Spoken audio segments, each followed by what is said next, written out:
कुछ मेरे बुजुर्ग नौजवान कुछ मुझे आलस्य में दिखाई दे रहे हैं।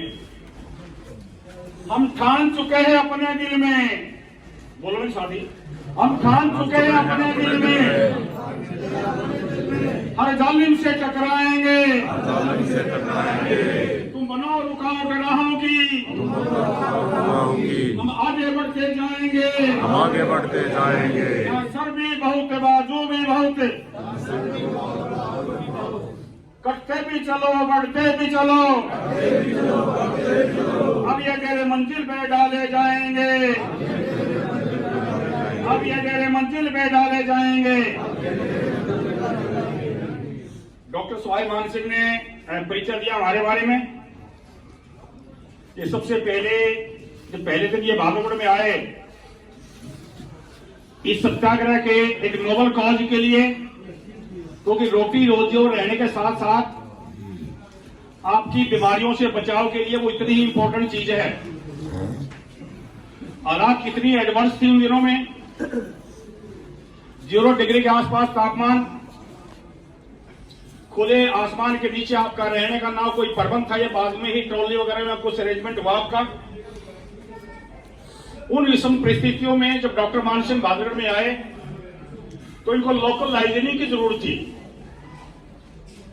मेरा बेटा भी डॉक्टर होने के नाते एक ग्रुप पे इन्होंने अपील की कि भी वॉलंटियर्स अपनी मर्जी से जो डॉक्टर यहाँ इस कैंप में सेवा करना चाहते हैं वे आए। उस देश भर पर बहादुर डॉक्टर आपकी सेवा के लिए आगे आए। तो पहले दिन डॉक्टर साहब मेरे से मिले थे, मेरे घर पे ही उनको बुलाया था मैंने।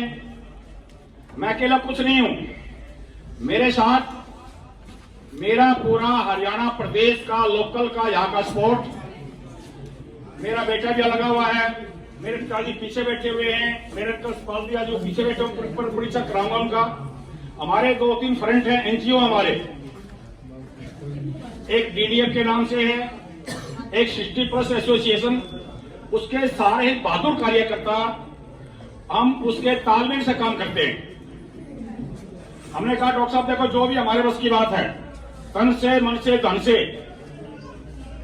मेरा सगा भांजा ये पीछे आपके बैठा हुआ है, तो जमान के चलो कि एक पीढ़ी के एक परिवार के 3-4 पीढ़ी अलग चलती है, पोता भी, बेटा भी, दादा भी, भांजा भी, भाण भी, बहू भी। इसका मतलब वो एक धर्मयुद्ध है।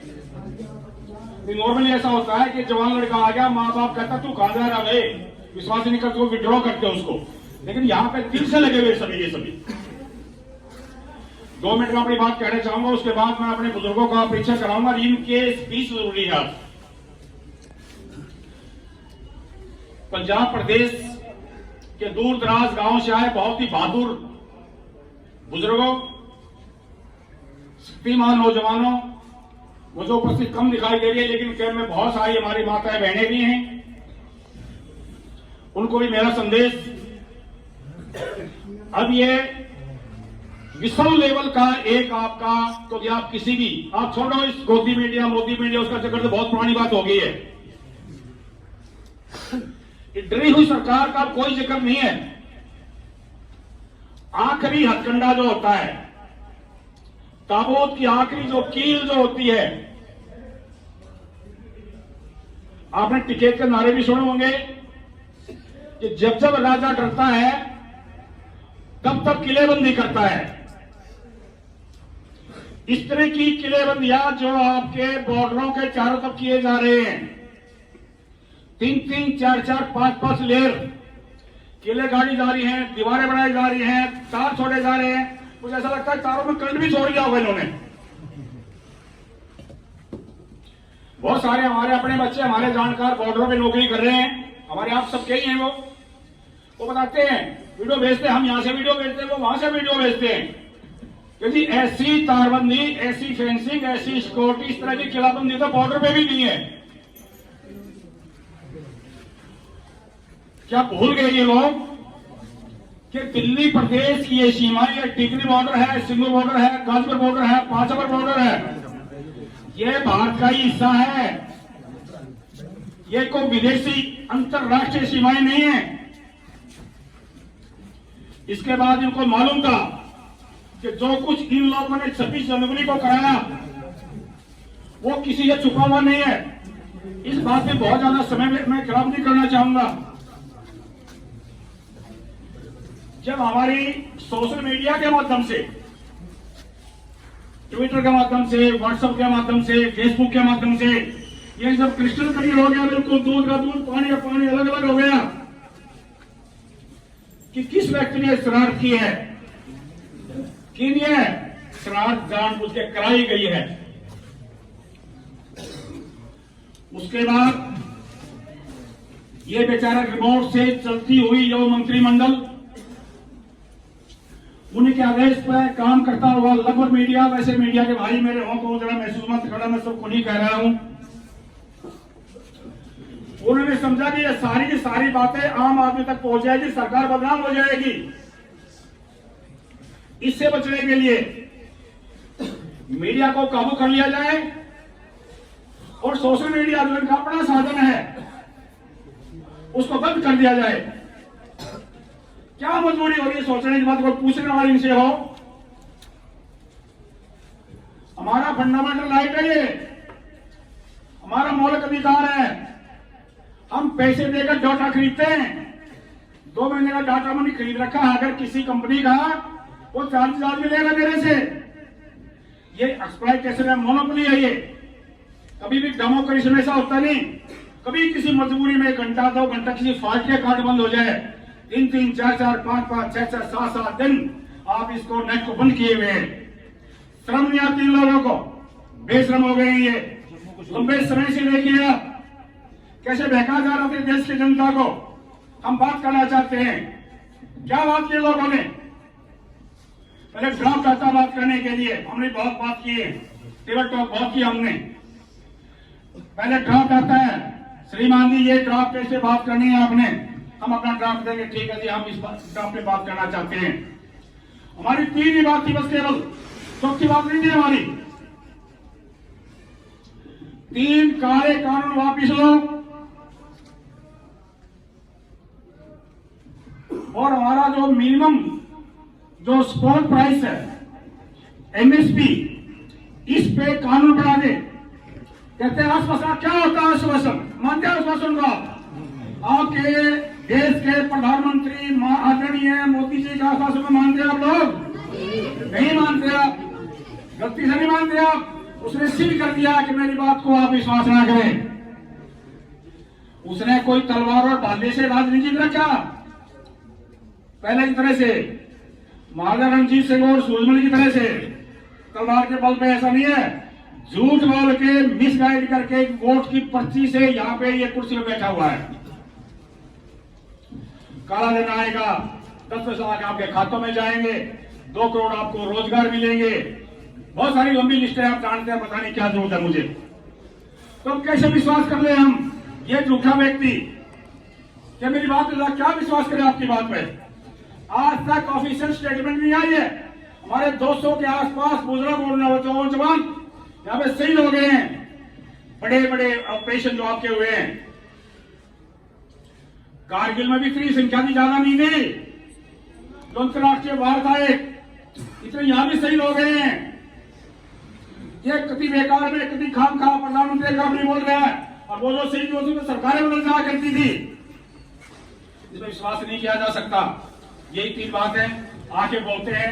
15 मिनट बात की मंत्रियों ने हमारी समिति के लोगों के साथ, और आधा घंटा उसके बाद बीच में बात करते हैं आपके प्रधानमंत्री और गृह मंत्री से कि श्रीमान जी ये किसानों में फूट भी नहीं पड़ रही है, इनको बहकाया भी नहीं जा सकता, ये आपस में तो एक दूसरे के खिलाफ भी नहीं हो सकते, इनके कोई बात ही सुनने नहीं आ रही है। एक ही बात लेके आए हैं ये कि हमारे 3 कानून, काले कानून को वापस ले लिया जाए, एमएसपी का कानून बना लिया जाए। क्या किया जाए? बच्चों की तरह से जिस तोते को रट कर भेजते ना, इस तरह से उनको भेजा जाया करता। वो बेचारा क्या करता? ठीक है जी कोई बात नहीं, चाय पियो, खाना खाओ, आप जाइए, अगली बार फिर मीटिंग करेंगे। फिर उसके बाद हमारे संघर्ष समिति के लोगों ने खाना खाना भी बंद कर दिया कि तुम बेकार लोग हो, तुम्हारा नमक नहीं खाएंगे हम, नमक खाने के बाद नमक हराम ही नहीं होगी हमसे, इसलिए अपना खाना खुद लेके जाएंगे।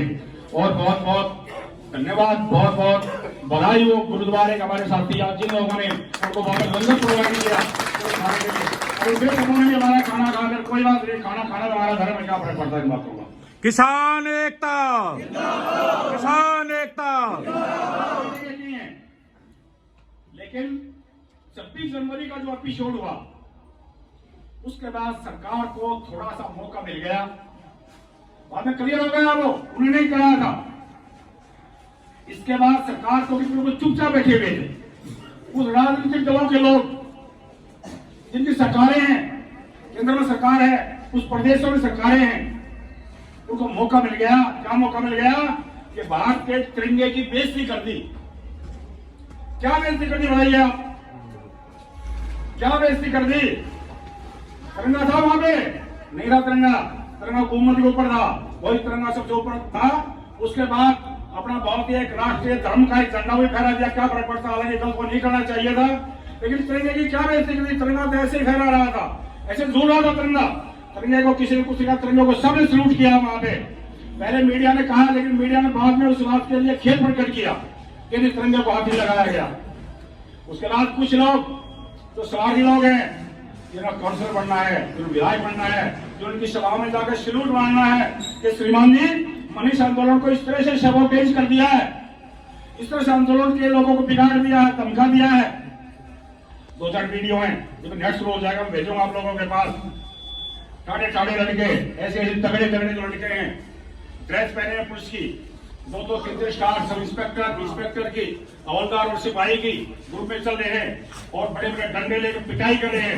उनके यहाँ पे नेम प्लेट नहीं है, देखिए आपने वो देखिए, नेम प्लेट नहीं है, कैमरे तोड़े हुए लोग जो हैं वो आरएसएस के लोग थे। बाद में डॉक्टरों को पीटा गया। अंतरराष्ट्रीय जिनेवा जो समझौता है, जिनेवा के समझौते आई है तो डॉक्टरों का किसी भी हालत में कोई कॉर्पोरल मतलब किसी भी प्रकार से डॉक्टरों को नहीं पीटा जा सकता।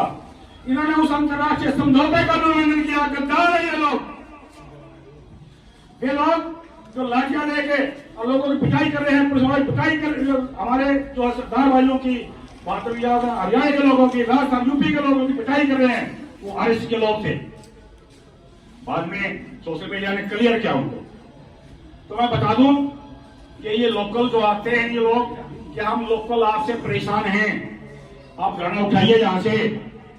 देखिए भैया, मैं बता दूं आपको, बुजुर्गों, नौजवान साथियों, आप पंजाब से, हरियाणा से, राजस्थान से, उत्तर प्रदेश से, उत्तराखंड से, मध्य प्रदेश से, देश के अलग अलग प्रदेशों से आए हुए हैं। इनसे बड़ा कोई लोकल नहीं है। ये बैठे हुए हैं लोकल, ये अध्यापक कार्य से जुड़े हुए दिल्ली के वहां यूनियन के नेता रहे हैं। हमारी बहुत बड़ी धर्मशाला यहाँ पे, छुकराम धर्मशाला, उसके लगातार 16 साल प्रेसिडेंट और सेक्रेटरी रहे हैं। नेताजी हरिशन भैया, अंकल सतपाल भैया जी, अशरूप जी, ये कप्तान साहब बैठे हुए हैं, दूल साहब, ये बहुत बड़ी हमारी जाटों की एक इंस्टीट्यूट है रोहतक में, जाट उसके नाम से, जाट इंस्टीट्यूट के नाम से, उसकी भी बॉडी में रहे हैं लगातार। ये बात कर रहे हैं अंकल सतपाल जी, ये लोग हैं असली, ये है लोकल, वो लोकल नहीं है। वो टीवी बॉर्डर में जो आए थे उधर वे लोग, उन्हें मैं बता दूं, मुझे दुख है, और मेरा स्टूडेंट भी था। मैं भी आज दिल्ली टीवी से लेक्चरर रिटायर हूं। मैंने पढ़ा रखा था रामजादे को, इसे लेसन हुआ था उसको काउंसलर का, पैरों वादना करता हमारा। तो मैंने गाँव वालों को फोन किया, टीवी वालों को, राम जादव छोड़ो आंदोलन की बातें, कुछ मेहमान नवाजी भी जानते हो, ये देशभक्त लोग हरियाणा पंजाब से आए हुए यहाँ पे ठंड में मर रहे हैं, तुम इनको यार इनके साथ झगड़ा करते हो? उन्होंने कहा नहीं सर, हमने ऐसा कुछ नहीं किया। आप वीडियो दिखाओ मेरे को। पता लगा उन्होंने मेरे 2-3 स्टूडेंट भी थे, बोले ये फला फला आपका स्टूडेंट इनको लेके आया था। मैंने कहा राम खोर तेरे को क्या जरूरत होगी थी? बोला मेरे ऊपर बहुत ज्यादा दबाव था, मैं क्यों पुलिस पकड़नी थी क्या तेरे को? आगे मैंने टिकट लेनी थी। तो ये सच्चाई है भैया। ये टिकट के दावेदार जैसे लड़ चुके या लड़ना चाहते हैं, वे लोग थे जो के कभी पैर नहीं होते, वो कभी आपके आगे नहीं आएंगे। आएंगे सबसे आगे मैं रहूंगा आपके। हम उन सबको जानते हैं, उन सबको जानते हैं हमें पता है उनकी दवाई क्या है, वो नहीं मिलेगी आपको। जैसा भी होगा हम करेंगे उनका, उनकी बिल्कुल चिंता छोड़ दे। ये लोकल आपके साथ है। अब मैं निवेदन करूंगा, ये मेरे चाचा अंकल सतपाल सिंह भैया जी, जिनके बेटे सतबीर सिंह जी, जो लगातार यहाँ पे आते रहते हैं, ये भी यहीं पे रहते हैं। ये बहुत सारी संस्थाओं से जुड़े रहते हैं, बहुत अच्छे वक्ता हैं। ये लोकल की स्पोर्ट में 2 संग्राम को कहेंगे सतपाल सिंह जी।